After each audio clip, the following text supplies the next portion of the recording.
Have you seen the light? Have you followed it? Do you feel you have a new heart, a new soul that's replaced your old one that was overburdened with life problems? Have you cast a glance on your past life? Do you feel you're at a crossroads?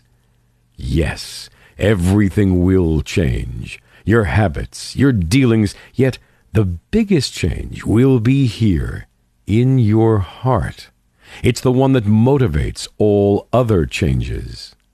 A Muslim who is close to God experiences unique feelings unshared by anyone else. Such feelings cannot be described except through the use of similes and metaphors. It's akin to feeling oneself under the care of the one who is able to accomplish everything, the Supreme who knows everything. So, what and whom do we fear? A Muslim echoes the words of Prophet Moses when Pharaoh and his army were about to catch up with him and his followers, who complained that they would certainly be overrun. He confidently said, قال كلا إن معي ربي سيهدين. 26:62. As you feel the change in your heart, all your life will change. You will reset your alarm clock so as to wake up for your dawn prayer rather than going to work. You do this because your heart wants to meet up with your Creator. You do this 5 times every day: before sunrise, at midday, mid-afternoon, after sunset, and at night. With every prayer, you have this meeting that gives you your daily spiritual nourishment, the one you find in those houses where God's name is frequently mentioned. Your hand will cause no harm to anyone. It will not grab anything forbidden.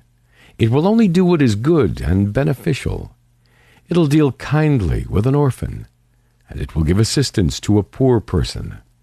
This is all because you know that God sees and hears you. Therefore, you worship Him as if you see Him. Well, He sees you even though you do not see Him. Your eyes will not look at what God has forbidden, because you realize that what God has forbidden is unsightly and gives you a feeling of disgust. God has made the forbidden hateful to you, and you love what is permissible. Now you will feel what is forbidden jars on your ears. You will prefer to listen to a Quranic recitation. Your heart needs nourishment, and the best it has is God's words. Your mouth will not take in anything forbidden. No intoxicant, no pork, no drugs. Islam forbids all that affects the human mind. Your legs will not walk to a place where what God has forbidden is practiced. You feel the serenity in places where God is obeyed, and you experience worry where He is disobeyed. Yet the change will not affect you only. You've been using your phone for business or social contacts, but now you will add a call to your parents, whom you've not called for a long time. They are advancing in years, so you must speak tenderly to them. Tell them you have become a Muslim and that God has given your heart the light of Islam.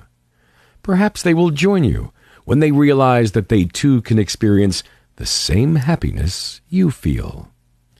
You might have wasted time on your computer. You might have used it for some forbidden purpose.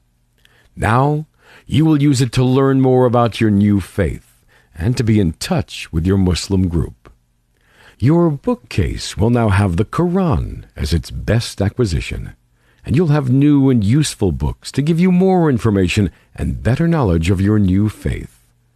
Do not forget that the first word God revealed in the Quran was read. You might have often looked through the window to watch the vehicles and pedestrians, but now you'll look up at the sky and contemplate God's magnificent creation that indicates His greatness. You feel your heart full of His love, and you fear to incur His displeasure. You realize that you're just a small one of his creatures. You look at yourself and listen to his words. You realize that you're just a small one of his creatures. You look at yourself and then listen to his words. لخلق السماوات والأرض أكبر من خلق الناس ولكن أكثر الناس لا يعلمون. 40:57. All these changes are motivated by a heart that loves God. Therefore, start with setting your heart on the right course.